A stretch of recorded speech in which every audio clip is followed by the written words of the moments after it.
Sup, you beautiful bastards. Hope you've had a fantastic Wednesday. Welcome back to the Philip DeFranco Show. And a quick note before we get started. If you want to jump into the special limited pre-order for the Filthy Mouthed Wife shirt, that pre-order will only be available for a little over the next day. So snag that while you can, or it's just gonna go away forever. I don't know why I said it like the shirt was breaking up with you, but there it is. Hey, strap in, hit that like button, and let's just jump into it. And the first thing we're gonna talk about today is the situation around Felix, aka PewDiePie, aka the largest person on YouTube. And in general, I thought that this week for PewDiePie was gonna be kind of a celebration. On Twitter, YouTube had kind of made this big show about the 100 million subscriber award that they were giving to T-Series and PewDiePie. Right, and that public acknowledgement from YouTube is massive. And it's not because it's like Felix needs it, but because, you know, back in 2017, YouTube cut ties with the YouTube Red series that they were doing with him after the controversies. Also, the fact that Felix had actually hit that goal was massive for the audience and the community that had been rooting him on. And so yesterday, as kind of part of the victory lap for Felix, he uploaded a video where he unboxed the 100 million subscriber award. And of note with this video is that it was sponsored, and at the end of the sponsor spot, he says, "As an additional celebration, I'm donating $50,000 to Anti-Defamation League, which is an organization that fights bigotry and prejudice in all its forms." And that announcement appeared to catch a lot of fans and people in the community by surprise. Because yeah, some people know the ADL as a group saying that they're devoted to fighting hate, bigotry, and anti-Semitism, but also many people attribute that group as being part of YouTube's initiative to remove content that includes hate speech, with some calling it just outright biased censorship, and others pointing out that the ADL was actually in favor of Disney cutting ties with PewDiePie back in 2017, with a number of people sharing a screenshot from Jonathan Greenblatt, who's the CEO of the Anti-Defamation League, saying, "Thank you, Disney, for severing ties with PewDiePie," with a larger comment reading, "ADL commends Disney's decision to sever ties with PewDiePie following his posting of videos on YouTube containing swastikas and other anti-Semitic content, including an image of two men holding a sign saying 'Death to all Jews.' They added that this crosses a line and closed, PewDiePie is entitled to his brand of humor, but neither Disney nor any other company has any obligation to support his wide dissemination of hate speech." Which a number of you who have been with me a while, you remember that story. I still stand by the fact that I think that Felix was grossly misrepresented. Right, but the main point here is a lot of people viewed the ADL as a member of that witch hunt. And so you had a ton of people, including in the comments section, curious about the donation. One reading, "Wow, did the king of YouTube just cave to those who wish to destroy him?" Others engaging in conspiracies that he was forced into the donation, that he was being blackmailed. Some accusing Felix of, quote, selling out to rehabilitate his image. You also had a number of people making accusations that comments on the video were being deleted, but I mean, it's hard to 100% confirm that. YouTube's comment system is weird, and also, I mean, when I looked at the video, it had over 268,000 comments, and a large number of them that also got a lot of support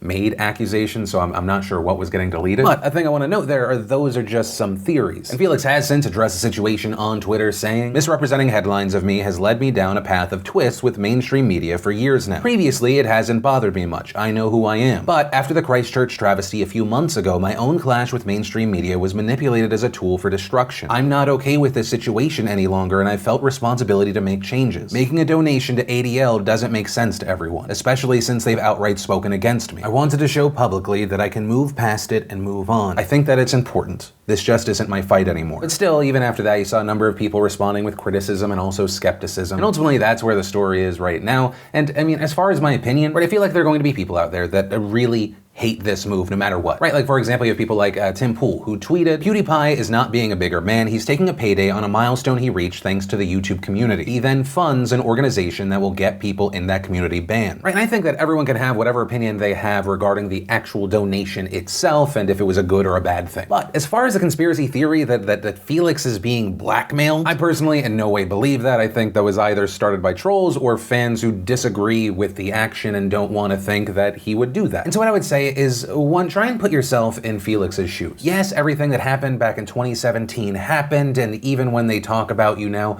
in a positive light, they mention your past controversies. Right, but then we fast forward to 2019, specifically after March 15th, 2019, right, the Christchurch shootings. Right, 49 people injured, 51 killed. How would you react? How would your brain process a lunatic who went on a mass murdering spree, invoking your name, trying to co-opt your name and your meme and everything around you for more notoriety? Would you maybe do a big show and gesture to distance yourself from that lunatic, to show that you're not wink wink nudge nudge co-signing that fucking crazy bullshit? I know that's not as fun or sexy as some blackmail conspiracy theory. Yeah, I'm kind of just taking Felix at his word here, that I think he's just trying to show that he's past this and distancing himself. But hey, that's the story, a few of my words on it, and of course, I pass the question off to you. What are your thoughts on this? But from that, I want to share some stuff I love today, and Today in Awesome brought to you by Postmates and PostToFranco.com. And Postmates, if you don't know, is the fantastic delivery on-demand service. You want something from the store, your favorite restaurant, maybe snag some drinks. Boom, just open up the app, select what you want, and they'll deliver it right to your house, your business, your wherever. It is an amazing time saver that has become integral to my life. And best of all, if you are a new customer, just go to PostToFranco.com or click that handy dandy link in the comment section below. You download the app, you make sure you enter in promo code PhillyD, and they will give you $100 in free delivery fee credits. So yeah, click the link, check it out, enjoy. The first thing I wanted to promote to today is today, if you have extra time, we also made a 9/11 mini doc, and in it we talked to 9/11 responders, first responders, families. Really well done, meaningful. The team busted ass to get this done, and I highly recommend you check it out after today's show. Then Wired gave us how Avengers Endgame's visual effects were made. Bon Appetit gave us a pastry chef attempting to make gourmet M&Ms. With Kiki Palmer taking a lie detector test. We had Minute Earth giving us why exercise is hard. And finally, our Phil.Chrono.gg partner game of the day today is the fantastic Bayonetta, which instead of the regular $20, you can just get for $4.49 if you snag it using our link before 9 a.m. tomorrow and or while supplies last. But if you want to check out the full versions of everything I just shared, the secret link of the day, really anything I included in today's show and more, links as always are in the description down below. Then, some other quick updates. Yesterday we talked about the Fair Play Bill in California, right? A bill that would allow student athletes to make money from endorsements, right? Use of their name, their image. We talked about the bill being on its way to California Governor Gavin Newsom's desk, and the update is now, as expected, the NCAA Board of Governors is asking Newsom to not sign the bill, arguing that it would, quote, erase the critical distinction between college and professional athletics, as well as saying it will give these schools in California, quote, unfair recruiting advantages, which, is part of the reason why the NCAA is saying that they would then make those schools ineligible to compete. Although on the other side of that, if the NCAA made those schools ineligible, they would somewhat be shooting themselves in the foot. They make a god-awful amount of money from allowing those athletes and those schools to compete. So, it'll be interesting to see, one, what Newsom does, and two, if he does sign it, what happens from here. In my opinion, it truly feels like the NCAA should get with the program. This is kind of the smallest give. Right, to reiterate something I said yesterday, it's not like this bill is making the colleges pay the students. This is something that simply allows an athlete, you can put student in front of it as much as you want. This is something that allows an athlete to not be completely 100% owned and removes the ceiling from above their head. They even put things into this to make sure that the endorsement deals can't conflict with something that's going on with the school. But yeah, main point, there was that update. Then we had an update regarding John Bolton's resignation, or resignation, depending on what you believe. According to Donald Trump's tweet, the now former national security advisor was essentially fired. Trump saying that he asked for Bolton to resign, whereas John Bolton's version of events was, I offered to resign last night, and President Trump said, let's talk about it tomorrow. But today in the Oval Office, Trump doubled down on his version of events. And he sat right in that chair.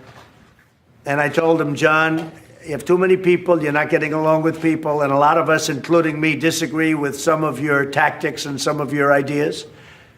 And I wish you well, but I'd like you to submit your resignation, and he did that. He also seemingly used it as an opportunity to somewhat take jabs at Bolton. Regarding Bolton and North Korea, he said, he made some very big mistakes when he talked about the Libyan model for Kim Jong-un. That was not a good statement to make. You just take a look at what happened with Gaddafi. That was not a good statement to make. And it set us back. He then also said this. He wanted to do things not necessarily tougher than me. John's known as a tough guy. He's so tough he got us into Iraq. And so, of course, we'll see what happens next, but this could be another big fallout. And then, once again, we had vaping and e-cigarettes in the news. If you didn't see our previous coverage from earlier in the week, I highly recommend you check it out. But the reason we're talking about this today, the big news today, is reportedly the Trump administration plans ban of most flavored e-cigarettes. And in a statement from the Health and Human Services Secretary, they wrote, the Trump administration is making it clear that we intend to clear the market of flavored e-cigarettes to reverse the deeply concerning epidemic of youth e-cigarette use that is impacting children. We will not stand idly by as these products become an on-ramp to combustible cigarettes or nicotine addiction for a generation of youth. We also saw a video today of Donald Trump addressing this situation. But we can't allow people to get sick, and we can't have our youth be so affected. And I'm hearing it, and that's how the First Lady got involved. She's got a son together that is a beautiful young man, and she feels very, very strongly about it. She's seen it. We're both reading it.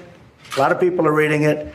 But people are dying with vaping. So we're looking at it very closely. So it appears that I think that he was talking about Barron Trump, unless there's another kid we don't know about. It's an odd way to talk about your son. But then after he says, at the very least, this is raising awareness. And that clip then adding that strong recommendations are coming. And I will say, one, I'd love to know your thoughts in general on the idea of this ban. At least on Twitter, it appeared that a growing and a trending reaction to this were a number of people comparing kind of the crackdown of vaping to any sort of gun control. For example, you have people like Trish Zornio tweeting, "So we can ban vaping products after a handful of deaths, but all we get is, quote, thoughts and prayers for the 100 Americans killed per day by gun violence." Apparently, the vaping industry hasn't paid enough to the GOP this year. And you have the likes of Andy Lassner, executive producer for The Ellen Show, tweeting, "Mr. President, I'll give you my vape when you take it from my cold, dead hands. I just started the NVA, National Vaping Association. Venmo me donations." So there was that. But then also, too, let's say they do this ban. Do you think that it would be effective? Right, a concern that we've mentioned that people had is, if we add more restrictions like this, are you actually just pushing more people to the black market? Which is a market that could be far more dangerous. You have bootleg product. Also something I see every time we talk about a story like this, especially regarding flavored, are a number of adult cigarette smokers saying one of the reasons it was so easy to quit and to kind of transfer and then eventually stop was the flavors. Right, but then, those are individuals' experiences. Does it negate maybe what the data shows? I don't know. It's going to be really interesting to see what they actually do here. But like I said,